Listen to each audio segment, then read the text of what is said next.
Hello, welcome to another episode of What If Harry Was Heir Slytherin. Chapter 5, Tea and Questions. Tea and Questions. I expect you have questions, Mrs. Figg said at length, when their teacups were near to empty. There was a quiet pause, comfortable. Did you ever attend Hogwarts? Harry asked at last, his voice faint.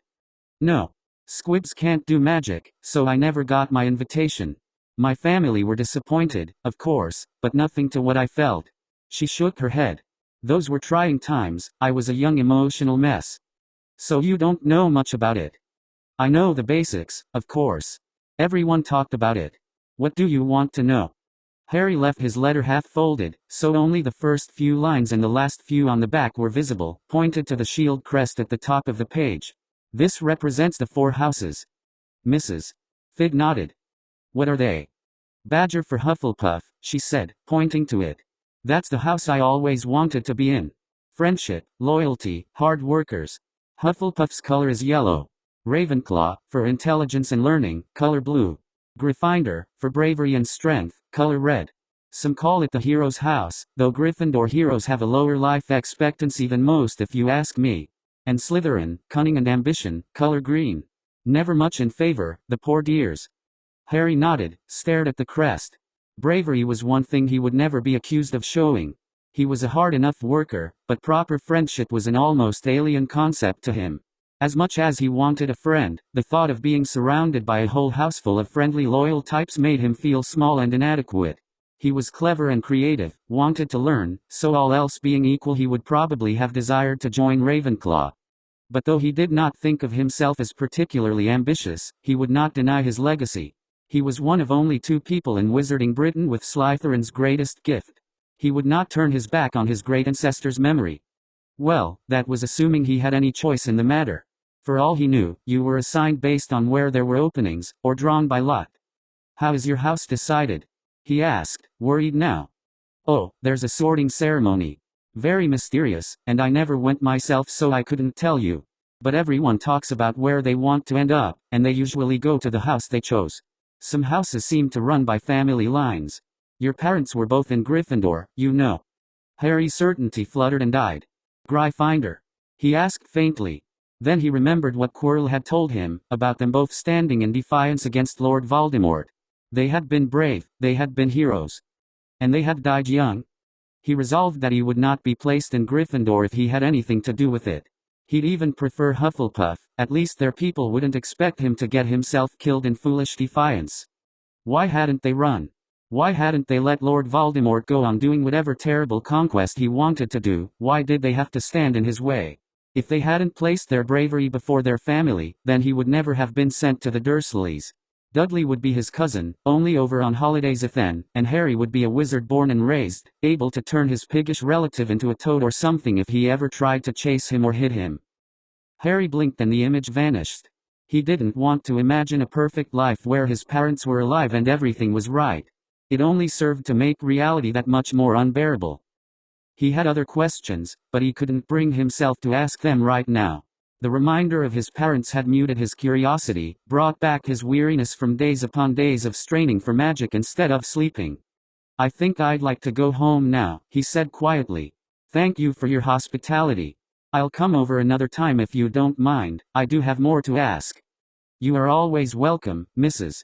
Figg said, clearing away the tea things. No need to ring ahead, just press the bell and come right on in. Thank you, Harry said. The street outside was darker than he'd remembered, or perhaps it was that Mrs. Figg's house felt brighter than it had in the past. He made his way to the basement window, slipped into the Dursleys' dark house. He painstakingly shoved the toolboxes back to their original locations, crawled across the carpet fluffing it back up to hide any slide pattern, and relocked the door at the top of the stairs. That only left his cupboard, with a good 6 inches of bar just missing from both slide bolts. He climbed back inside, tried to will it back into place, but his heart wasn't in it. At last, resigned to his punishment being extended or intensified yet again, he pulled the cupboard door closed and lay down to sleep. A snake under him squirmed, he pulled it out and set it aside where it curled up contentedly. You live such simple, trouble-free lives, Harry whispered.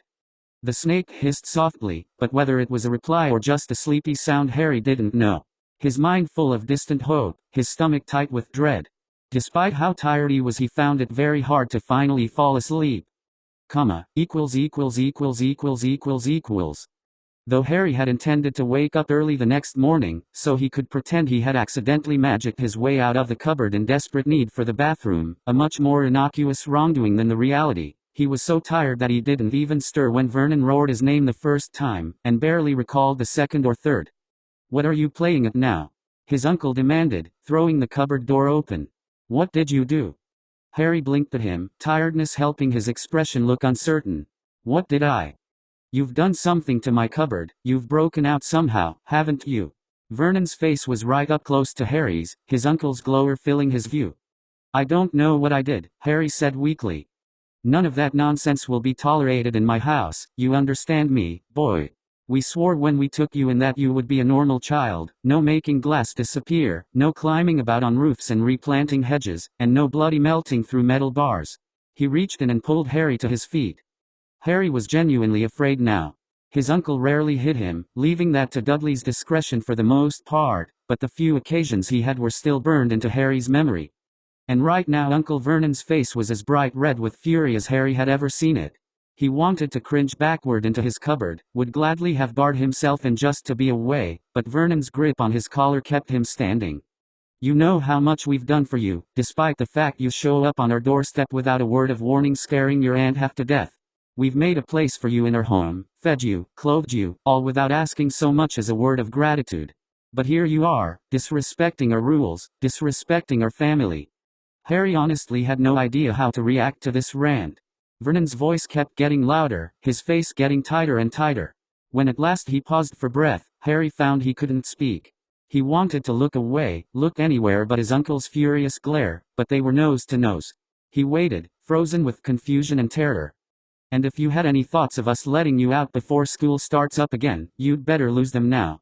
You will do your chores, assist Dudley with his practice, and return to your cupboard any time you are not making yourself useful. Do you understand me?" Harry nodded. "Yes, Uncle Vernon," he whispered. "Speak up." Harry whimpered, cleared his throat. "Yes, Uncle Vernon, I understand. None of your lip now. Better hurry if you're to finish breakfast on time." He released Harry, brushed off his shirt as though sullied by their near vicinity, and stalked away muttering to himself. Lying abed so late, lazy ungrateful. Harry swallowed his nervousness, set about making breakfast. He was relieved that his punishment wouldn't be worse, but hated the restriction more than he'd thought possible. He'd been restricted to his cupboard for long periods before, but they usually only meant that he would grow weaker from the inactivity, fidgety and restless. Now that he had a contact point with the greater world, the wizard world through Mrs. Fig, he couldn't bear the thought that he would lose it so soon after finding it. Professor Quirrell would be expecting a reply. Mrs. Fig would be expecting him to return. He couldn't slip out at night again, it was too hard and too unreliable. He needed to slip away from Dudley somehow during the day. If he could steal just a half-hour a week, long enough to collect any new letter and send one of his own, that would be enough to sustain him.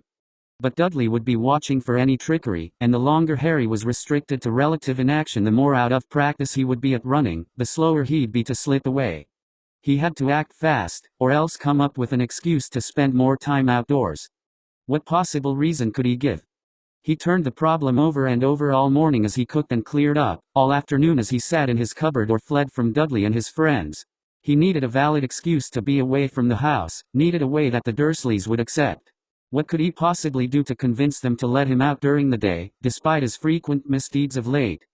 It took him 2 days before he finally thought of the perfect scheme, but he smiled and laughed even as he slipped on a wet patch of grass and Dudley's skinny friend caught and pinned him, sure his plan could work. He had to appeal at the right time, in the right way. He had to get Mrs.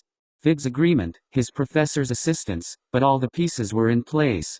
All he needed was to present the plan to his uncle. He waited 3 days before the opportunity presented itself. He knew Uncle Vernon's moods, and had to catch him at the right moment. Gruffly pleased by something, either a happening in the newspaper or his day at work. This particular morning, it was the news. "And they'll be replacing that lout at long last," he exulted. "About time. I've been saying it for years, he's been a problem since the day he was appointed." "Oh, surely," Petunia agreed, nodding absently. She was flipping through a fashion catalog and Harry thought she wasn't actually listening to her husband.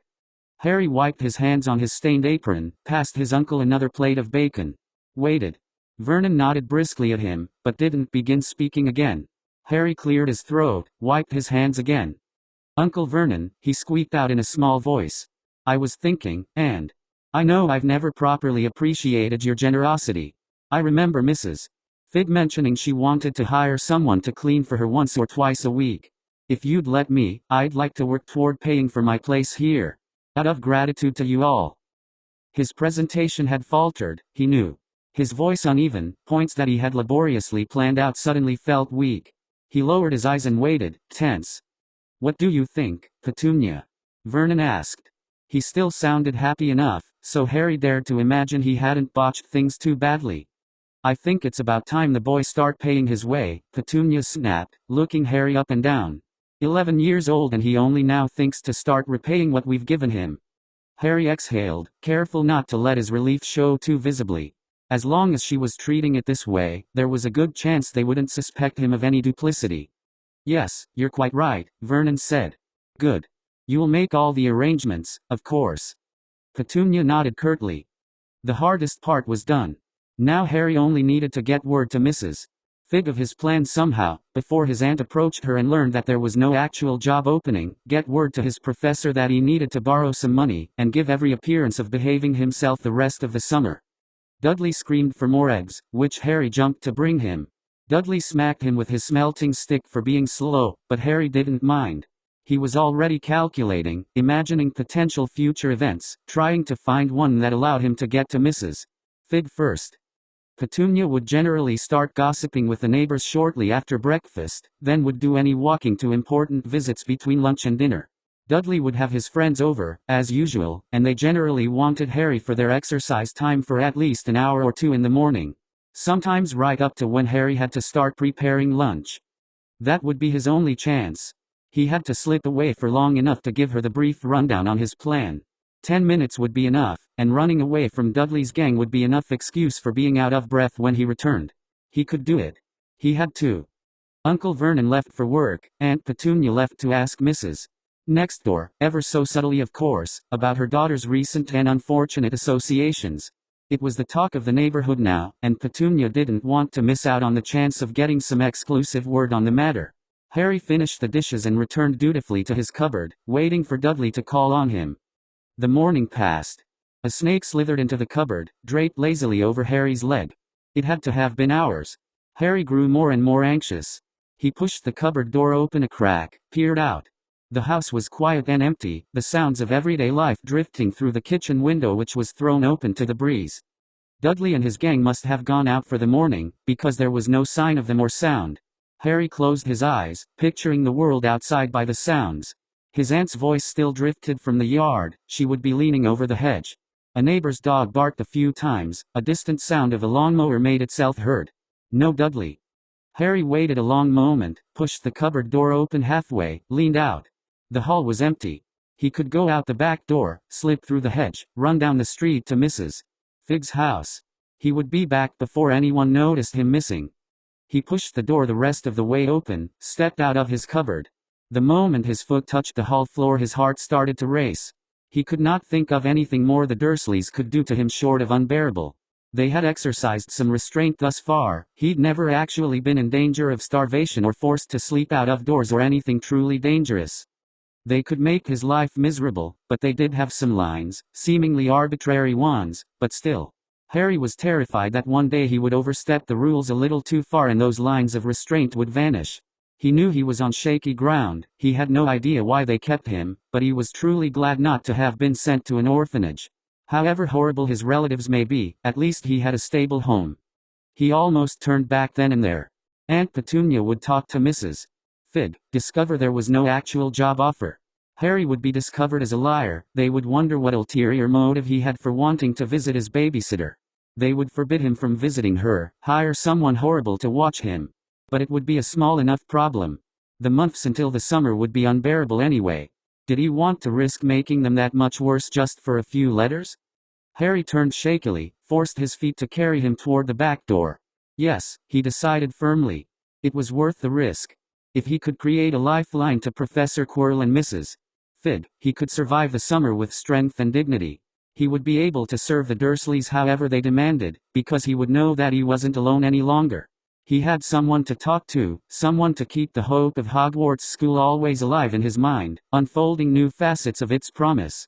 He had his hand on the doorknob when he heard the front door click and swing open. He jumped, skittered back to the corner and grabbed his apron, forcing his movements to look slow and casual as he placed it over his head with trembling hands. Aunt Petunia entered the kitchen as he tied it behind him. "I didn't tell you you could start lunch yet," she snapped. Harry ducked his head. "I'm sorry, Aunt Petunia. I didn't want to interrupt your conversation." She sniffed. "Well, get on with it then." She crossed to the living room and flopped herself down on the sofa, reaching for her stack of magazines. Harry suppressed a groan. His indecision had cost him the opportunity. Though this may have been a good thing, at least he had changed course before leaving. If he'd been caught coming back in, that would be far harder to excuse away. But even if he hadn't been caught sneaking out, he'd have no chance now to get to Mrs. Fig first. His heart sank still further. Preparing and serving lunch, clearing up after, washing the dishes. By the time he was finished, Aunt Petunia would already be off on her way. He was doomed. Chapter 6, The Memory Veil. The Memory Veil. Harry completed the lunch dishes and waited in his closet, simultaneously feeling numb and trembling with nerves. He'd spent so much time lately afraid, it was just getting to be too much. He wondered what the Dursleys would do to him now but didn't find any space for actual speculation, just a formless dread that seemed all too familiar of late. He sat quietly, legs crossed, watching a nest of tiny brown snakes squiggling about in the corner. They held his attention for what felt like hours of his silent vigil. Dudley still seemed uninterested in him for punching or chasing. Normally he'd have considered that a good day, but now he couldn't bring a single positive thought to mind. He would never be able to reply to the professor's letter. He would remain largely ignorant, walk into Hogwarts without knowing more than the most basic overview of its function. Without knowing who he could trust with his secret and who would shun him and call him evil for being born an heir to Slytherin. His gloomy thoughts were interrupted by the cupboard door being thrown open, spilling early afternoon brightness into his face. He squinted, unable at first to make out what was happening. "Dudley?" A hand thrust a sheet of paper into his face. Aunt Petunia's. He recognized her fingernail polish. He took the paper, confused. "What's this?" "The days and times you're to work for Arabella. I've already made arrangements for your pay to be collected properly, so you won't be able to muck that up. It's a trial period. If you do a good enough job she would consider letting you stay on longer." She leaned forward. "I expect you to make a good showing of yourself, boy. You will not disgrace this family by getting yourself fired from your first job." "Yes, Aunt Petunia," Harry said, his spirits reviving in a rush. "Your first day is today, starting in a half hour. You are expected to return here on time to prepare dinner, so work quickly. No dawdling." "I promise, I'll do our family proud," Harry said, trying to suppress the eagerness in his voice. He didn't want to make her suspicious. "See that you do," Petunia said sharply, then spun to leave. Harry listened to her click-click-click of footsteps, then allowed his face to split into a wide grin. It worked out, somehow. He told the mother snake. She nodded agreeably, returned to watching her writhing nest of young. Harry didn't try to converse further. He had too much to do. A half hour wasn't long. He reached beneath his mattress to his most treasured possession, Professor Quirrell's letter, and set about composing a reply in his head so he could write it down straight away when he reached Mrs. Fig's house. The time flew, and before he knew it his aunt was yelling that he would be late if he didn't move his lazy behind, so he jumped up and ran down the street. He rang the bell as instructed, but waited for her to open the door. He didn't feel comfortable just walking in, no matter that she'd told him he could. "Ah, Harry," she said in a cross tone. "Come in." Harry worried for a minute that he'd offended her, or that his aunt had pressured her. Instead, she waited until the door was safely closed, then her stern gaze melted into a welcoming smile. "I have to say, I wasn't expecting your aunt to come calling. I nearly sent her packing before I understood your ploy. You needed an excuse to be allowed to visit me." Harry nodded. "I thought as much. That was quite a gamble you took, trusting me to catch on." Harry shrugged, not wanting to admit that he hadn't even considered the possibility that she would play along without him getting notice to her in advance. "I should warn you though, there's a reason I don't already have hired help. I can't afford to keep you on for long. I set you twice a week for 2 weeks, but I've got that part thought through, Harry interrupted. I'm apparently rich, in the wizard world. I'll just have Professor Quirrell lend me enough to cover whatever bribes you need to pay my relatives, and pay him back once I come of age. He offered to do anything he could to help. I'm sure lending me a few pounds a week over the rest of the summer is within his means. Mrs. Figg smiled, patted Harry's shoulder. You're a clever boy, you know that. Harry smiled back, faintly. I hope I'm clever enough, he said. I want to join Slytherin or Ravenclaw, and either would require intelligence. Mrs. Figg looked thoughtful. Not Gryffindor? She asked. You don't want to follow your parents' footsteps? My parents died, Harry said flatly. I don't see what good being brave did them. I'd rather live. Mrs. Figg nodded slowly. If that's truly what you believe, then I expect you'll get your wish. I've heard the sorting rarely places anyone where they are utterly unsuited. The word rarely was not completely reassuring. The past 2 months had already made Harry convinced that he'd used up his quota of good fortune for a lifetime. Being a Parseltongue heir to Slytherin, the savior hero of the wizarding world from the age of 1, rich and famous and special, was already more than he could dare to hope for. Beside that vast new reality, any worry about being locked in his room seemed suddenly unbelievably petty. Wizards are better, Harry reminded himself. The Dursleys are only muggles. Besides, even if he ended up in Hufflepuff or Gryffindor, he would still be somewhere with his own kind, wizards and witches, free to learn control over his true power. I would like to write a letter, if you'd allow it, Harry said. I'll still clean for you, gladly, but I really want to make sure the first thing I do is let Professor Quirrell in on my plan. If anything is going to go wrong, I'd rather know right away. Mrs. Figg nodded, motioned to a slightly dusty roll-top desk. There should be writing things in there. I still have the owl he sent for me. Harry sat down at the desk, rolled it open. There were pens, paper, and envelopes in individual cubbies, and a small drawer with a keyhole. He placed a sheet of paper before him and began writing. Professor Quirrell. Thank you for your letter. It means a lot more to me than I can say. I was restricted to my cupboard any time the Dursleys didn't need me for the rest of the summer because I broke the lock with magic, but I tricked them into letting Mrs. Figg hire me to clean. If you really meant what you said, I would ask that you please send her enough money to pay them for my visits here so they think I'm just working and trying to contribute to their expenses for my living. I give you my word I'll pay you back once I come of age and can access my fortune. I wish we could talk again in person, but I understand you're busy. If it is safe to answer, who is the Watcher? I feel like I should know the name of our adversary. If I want to get into Slytherin House, is there anything I should be studying or preparing for? How am I to get my school things, and where is Hogwarts? Why does it have such a weird-sounding name? Harry paused, running close to the bottom of the page. His handwriting was neat enough, but nowhere near as tight as Quirrell's. He waited a moment so as not to smudge the ink, then turned the paper over. He turned Quirrell's letter over as well, though he had it nearly memorized now.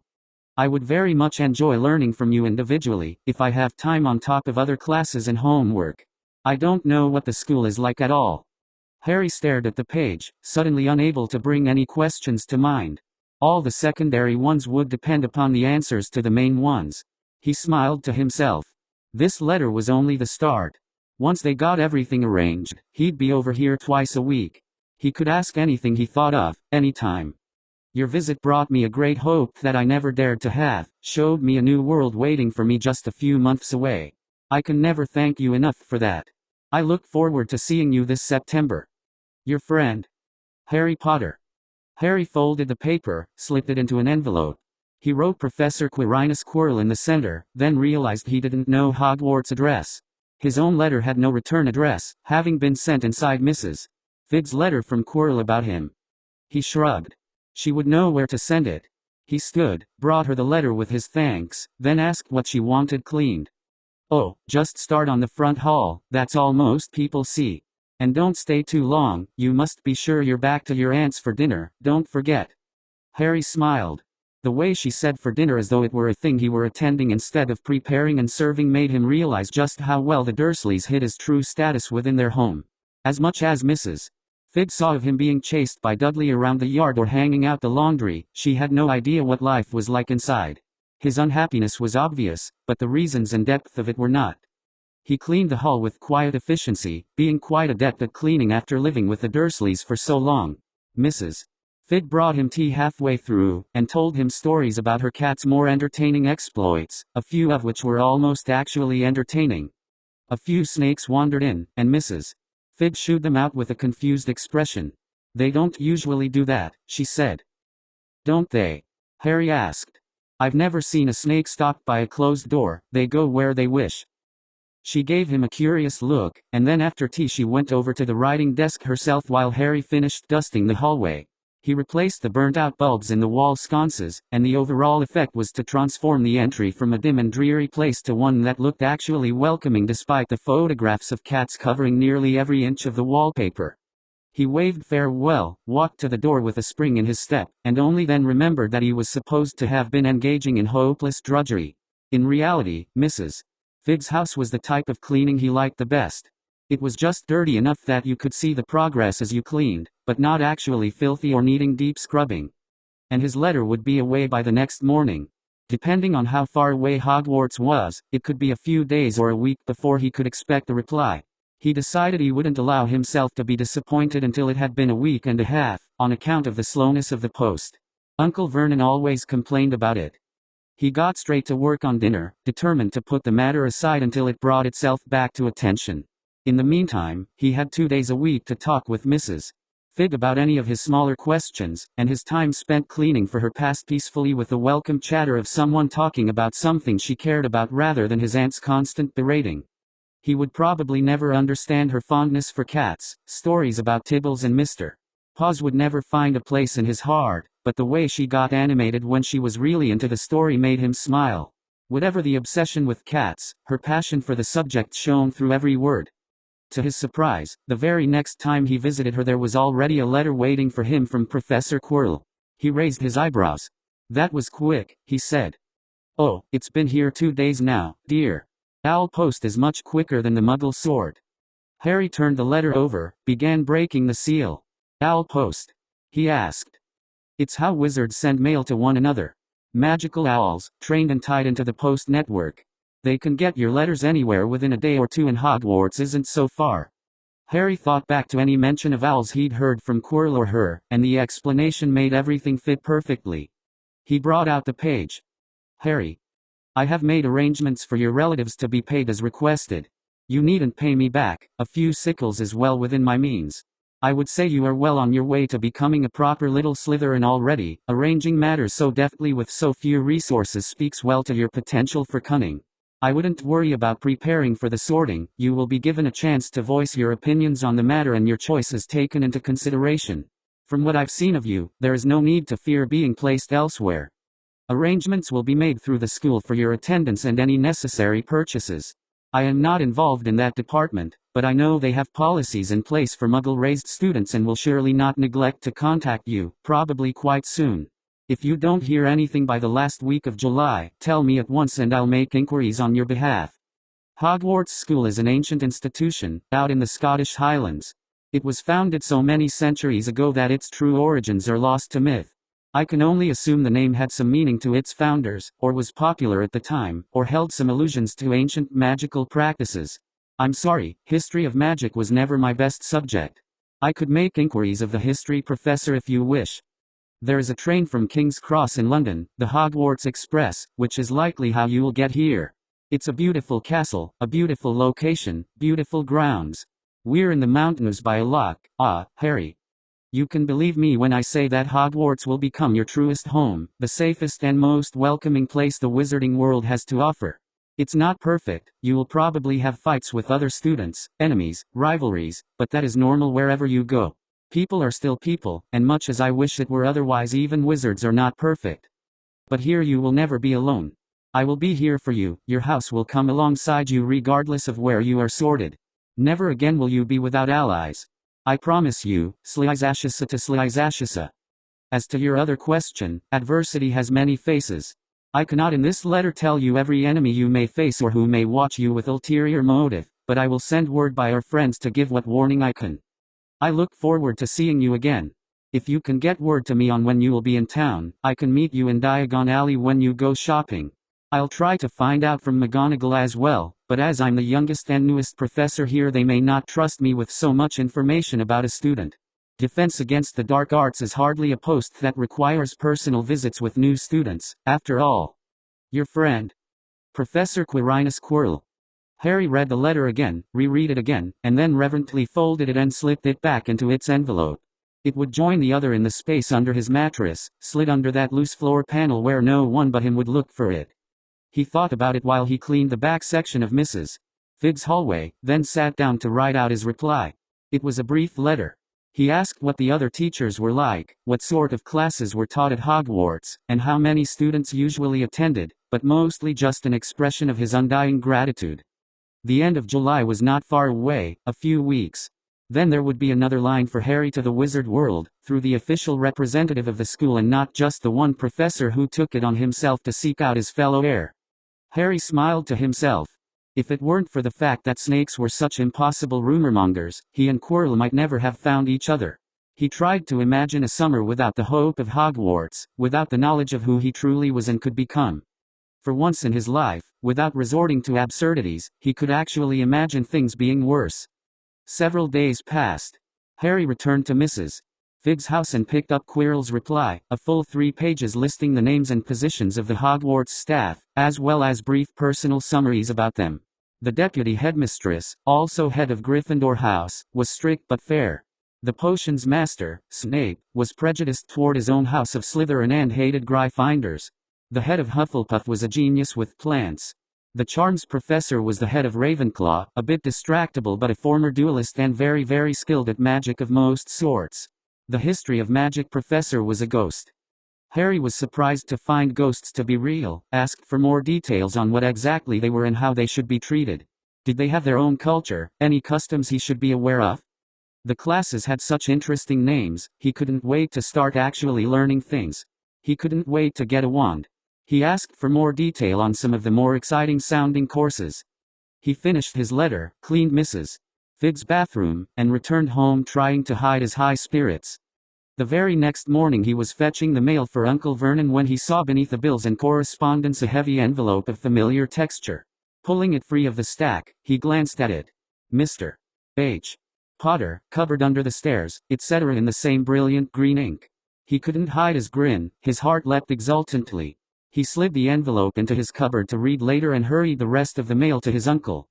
Breakfast seemed to take forever, the dishes seemed greasier than usual, his aunt pickier than usual, and he hadn't even taken off his apron before Dudley demanded his presence outside to help him and his friends with their training.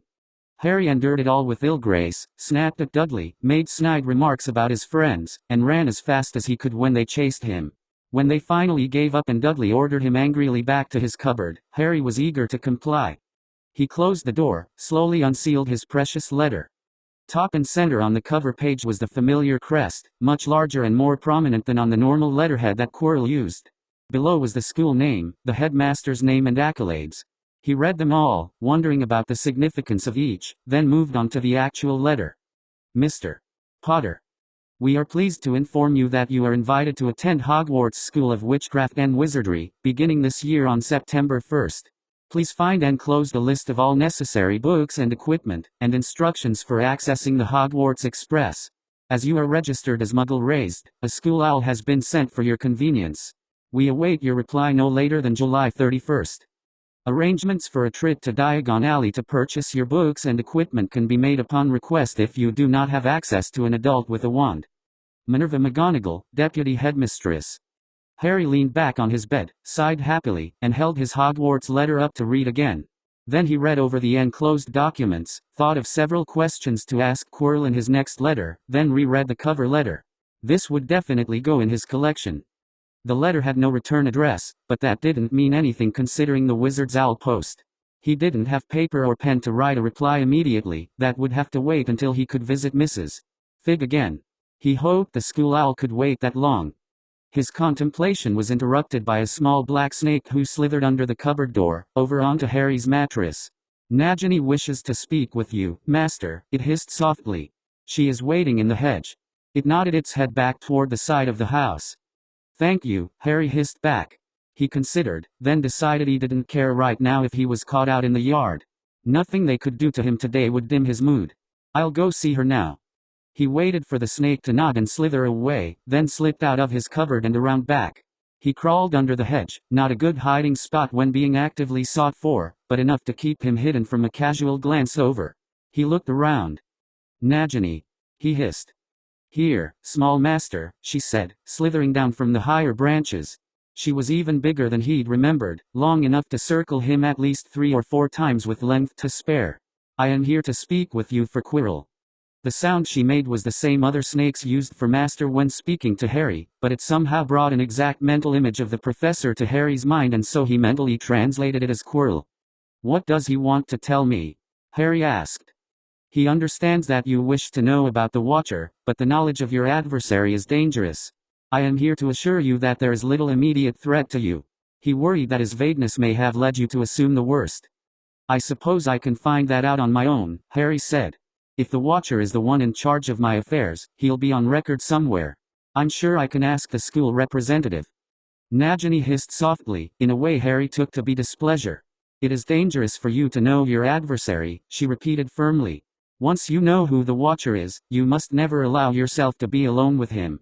He would know ways of seeing into you, knowing your heart, and that could be disastrous for both yourself and Quirrell. I beg you on his behalf, do not follow this line of investigation. So long as you do not know him in connection to us and Quirrell's concern, you will be safe. Hogwarts is safe. You need not be worried." "Then I'm sure I'll be informed by legal counsel or something," Harry said glumly. Nagini hissed quietly, a hesitant sound. "There is something I might be able to do," she said quietly. "It will not be permanent or painful, but will blur your memories of this knowledge enough that the Watcher could not find the link to us. This inner veil will be always between you and us in your memory. You can pass it when needed, but you must never do so while in the Watcher's presence. You will not betray us by thinking about its existence, only by actually passing through it to remember clearly." "Really?" Harry asked, leaning forward. "Snakes can do magic?" Nagini hissed in amusement. "No. I am more than just a snake. I am Quirrell's familiar, his confidant and closest friend. He has given me part of his own power, a trust greater than any shown to us in memory. I can do magic, but only in certain instances and a very few spells. He gave this to me particularly, fearing that you may have learned too much."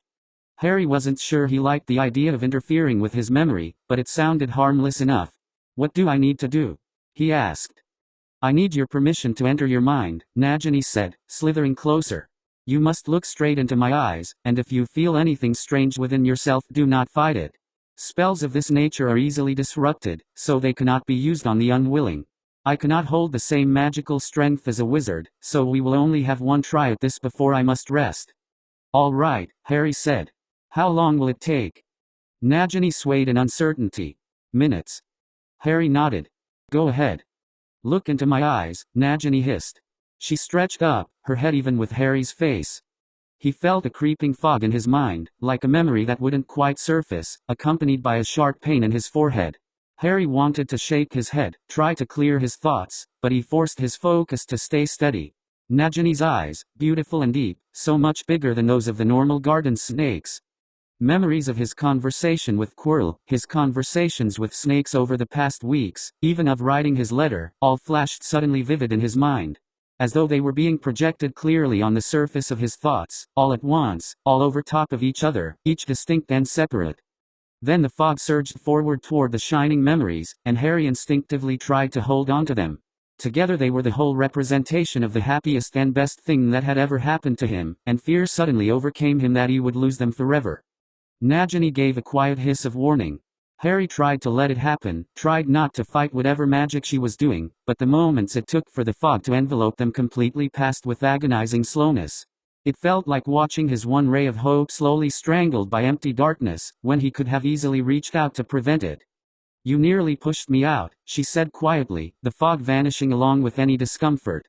"I think it worked. Can you feel it?" He thought back to his meeting with Quirrell in the park. He remembered it as clearly as ever, but now there was a thin wispy mental veil across it, one that he knew instinctively he could drop back in place at a moment's notice. "You covered more than just any mention of the Watcher," Harry said quietly. "You covered every time I talked with a snake, every time I had anything to do with Quirrell or my heritage as a Slytherin." "Yes," Nagini agreed. "I placed a template for the veil which will cover any related memories in future. The farther out from this moment the memories are created, the farther they will shift, and the less securely the veil will obscure them. By anchoring the veil specifically with us and with Quirrell in your mind, there is a much better chance that every mention of the Watcher will be held for many years. No one else would use that term, meaning the same thing. Harry nodded slowly. The explanation made sense, but he couldn't help feeling that he'd been tricked into something. He had no idea what, and for all he knew Nagini was being completely honest with him. And since he could still access the veiled memories at any time, he supposed it didn't matter. He put it out of his thoughts. "Thank you," he said. "And tell Quirrell I said that, too." "It will be conveyed," Nagini said, bowing her head. "Thank you for your willingness to protect him. I would be broken if anything happened to him." He bade her farewell, hurried back to his cupboard, and for once managed it without being caught.